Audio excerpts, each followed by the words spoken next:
In this session of our study through the letter of 1 Peter, we are going to take a look at just 3 verses. We're going to take a look in chapter 2 as he's coming to a close in this chapter, although there's another section that we're going to look at after this session before we're completely finished with chapter 2. He has been speaking on the subject of submission to those in authority over us. And the section we looked at last time was submitting to governing authorities. These 3 verses, Peter speaks to slaves. Now, this kind of seems like a culturally irrelevant topic for us because we don't have a lot of slavery that we deal with at least that we're aware of, that we deal with in our culture in Western civilized society today. It's not like it was 150 to 200 years ago or earlier. It's not like it was in Bible times, and yet it still is. And just by way of sharing with you the reality of slavery in our culture, we may not have slavery based on status or economic situations or conquered peoples like they did in New Testament times. We might not have slavery based on race like we did in early American history. Slavery is still out there, and it still is very much a reality.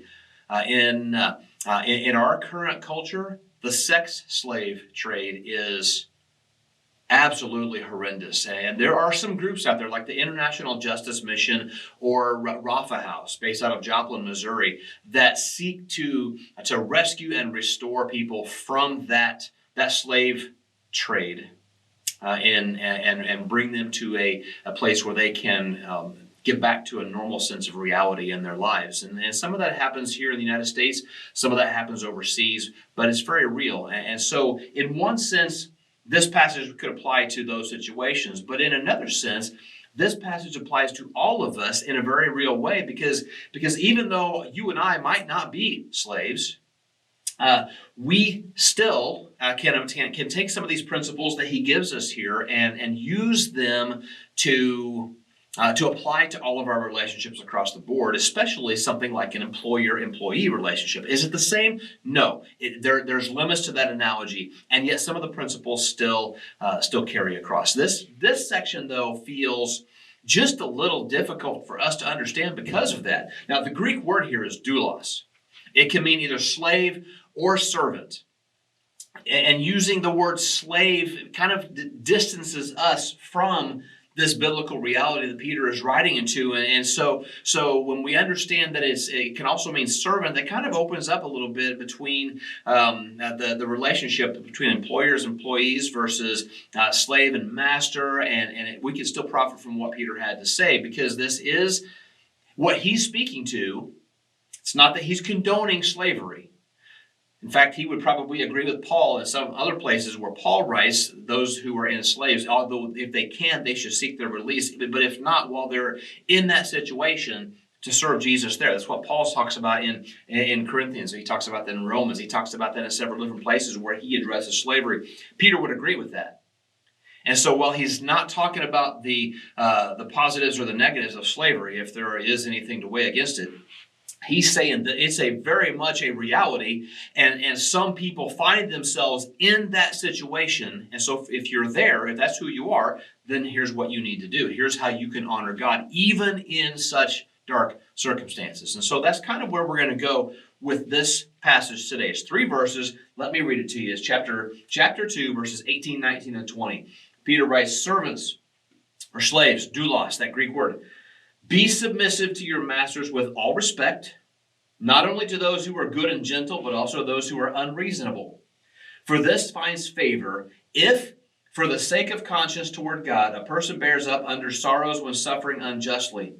For what credit is there if when you sin and are harshly treated, you endure it with patience?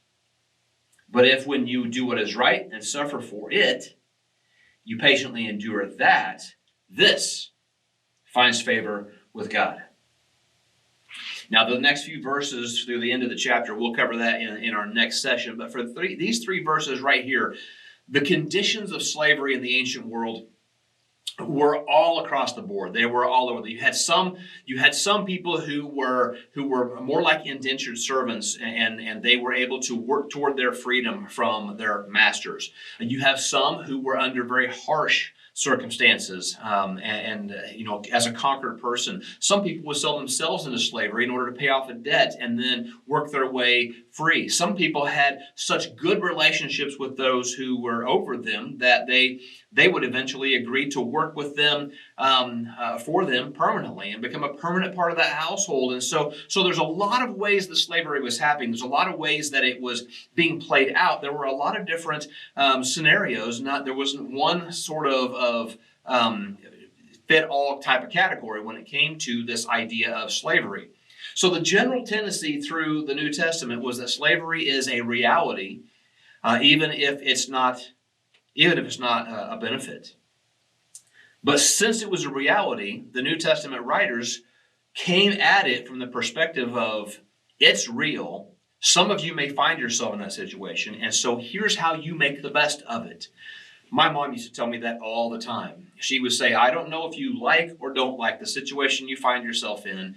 Make the best of it. And that is kind of what these guys, Peter and Paul and some of the others, are talking to when they approach this idea as slavery in the New Testament. You might find yourself there. So here's how you can honor God best, even in spite of very difficult situations. And so slavery, regardless of where you were, in most of these situations, slaves had no legal position. They were very much at the mercy of their owner. They didn't have the ability to really speak out on their own or make any decisions for their own. And so as a result of that, sometimes they found themselves in some very, very difficult situations. Some of them would have accepted Jesus, especially in these pagan societies like where Peter is addressing. Some of them would have accepted Jesus and now be living in a situation where their owners were pagan and they're Christians. So in a very real sense, they have a spiritual superiority while their owners have a physical superiority.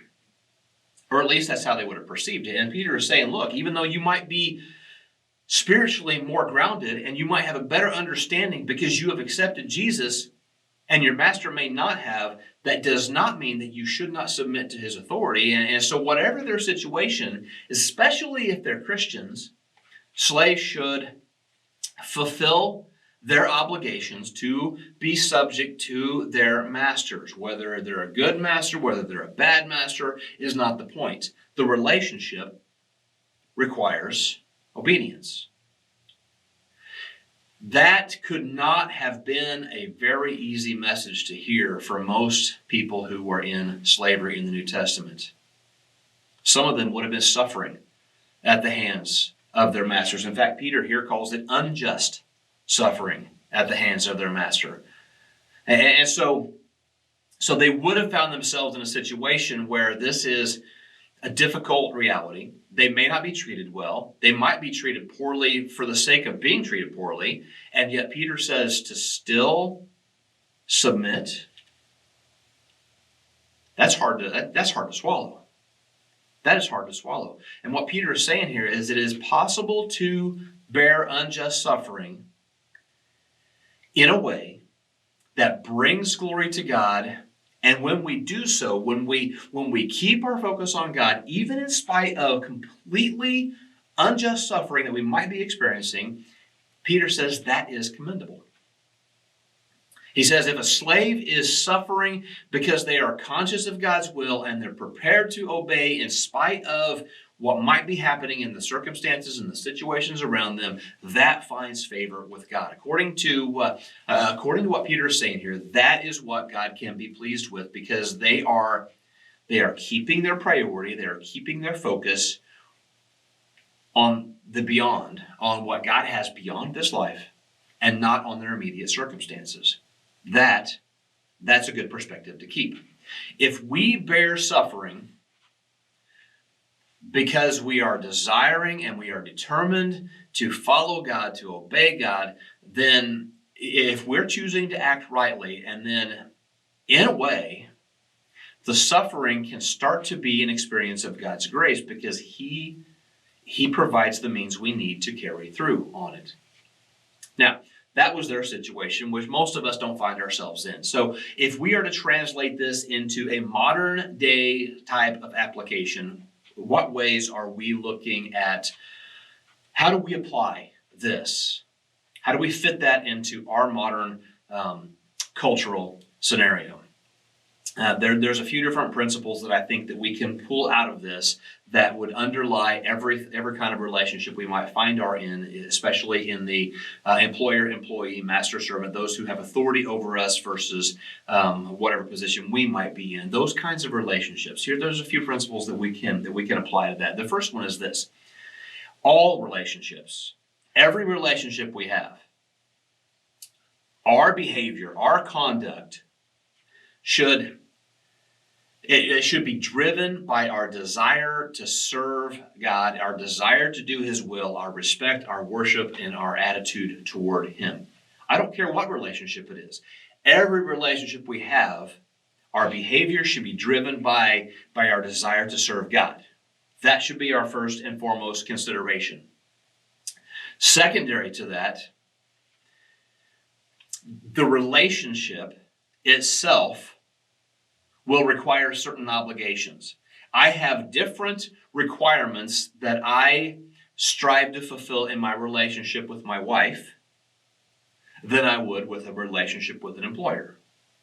I have different obligations that are to be fulfilled in relationships with those around me, my friendships, than I would with those of a classroom setting, for example. Some of you may know that I recently have begun the process of working towards a master's degree, and so I'm going to have a professor-student, a teacher-student relationship that I'm going to fit back into after not having that for 25 years. There are certain obligations in that don't carry over into my relationship with my wife, or my relationship with my kids, or my relationship with my friends, or with my employer. So our conduct should be driven by, our behavior should be driven by the obligations of that style of relationship. So if I have a contract to work for somebody, then my conduct should be such that I strive to honor God in fulfilling that obligation. And that's a good principle to follow. So let the relationship guide what obligations there are for the relationship. Now, I think a third principle is that our conduct in the relationship should be driven by the relationship and not what we personally might think of the person on the other end of the relationship.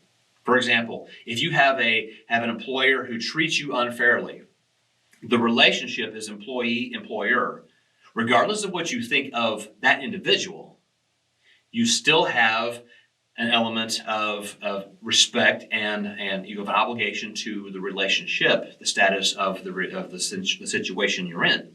And let me put this back into the government section in order to draw some example for this. Okay, so let's say that there's a person in the Oval Office that you really, really like. Is it easy to submit to the authority he has over you? Yeah, it is. Let's say that the person in the Oval Office you are diametrically opposed to. They don't stand for anything you stand for. You don't like their platforms, and they are not who you have much respect for. Are you still required to submit to their authority over you? Yeah. Is it easy or more difficult in that situation? It's a whole lot more difficult. And so you let the relationship, so you don't like your boss personally. So what? So you don't like the president personally. So what? Maybe you do like your boss. Good deal. So what? Let the relationship drive your behavior, not whether you personally consider the person on the other end of that relationship as worthy or unworthy of whatever your expectations might be. The relationship has to drive it. Because our obligation is not so much to that person, although I would make an argument that it is to a degree. Our obligation is more to the God that we're serving. If He has called us to be in this particular, I have a job, I have a boss, and God has placed me here, He has called me, He's provided, I have a responsibility to obey and submit to the authority of that person over me because I submit to God. And in doing so, what am I doing? I'm living out the reality of the message of the gospel so that he, she, and others that I might work with might see it. That's huge. And if we suffer unjustly, to be able to bear up under that without retaliation, Peter says, is commendable. Vengeance does not belong to me. Vengeance belongs to God. In fact, he says something very similar to that in verse 22 and 23, which we'll look at more detail in our next session. He says, he who committed, talking about Jesus, no sin, nor was any deceit found in his mouth, and yet while being reviled, he did not revile in return while suffering. He uttered no threats, but kept entrusting himself to him who judges righteously. God's the judge. God is the one who's going to be the one that boss or that master or whoever it is, they're going to have to answer to God on how they behave toward one another. Maybe how they behave toward me. Maybe how they behave toward their slaves. God is the judge, not me. God will require that, not me. And so if I bear up under that with no retaliation, Peter says that is what shows the grace of the message of the gospel more clearly than just about anything else you could possibly do in that situation. And so even though he's dealing with slavery, and even though he's dealing with that harsh reality, we have an obligation to display the gospel of Jesus through our actions. And sometimes the best opportunities come from situations where we don't even begin to expect it. Situations where somebody we work with, somebody who's in authority over us, they might require something of us that we don't like. And when Paul said it like this in 1 Corinthians, do everything you do, whatever it is you do it for the glory of God. When we bear up, even in unjust circumstances, for the glory of God, that is shining a light so that those who do not know, or those who have rejected, even as he talks about earlier, those who revile God, they can see, and they have no basis for their arguments, for their discrimination, for their unwillingness to respect or tolerate the message of Jesus. There's no basis for that. And so when we let that shine through our lives, even in the middle of difficult circumstances, that speaks volumes. Now, I don't know if you're facing that situation today in your life or not. What I do know is that we will. At some point or other, we will have a situation where we do not like the circumstances we find ourselves in because of somebody who might be in authority over us. And when that happens, continue to shine the light of Jesus so that he can be clearly seen. So that he can be clearly seen through your actions, through your words, through your behaviors, through your attitudes. That brings glory to God. Until next time, hang in there. We'll see you soon.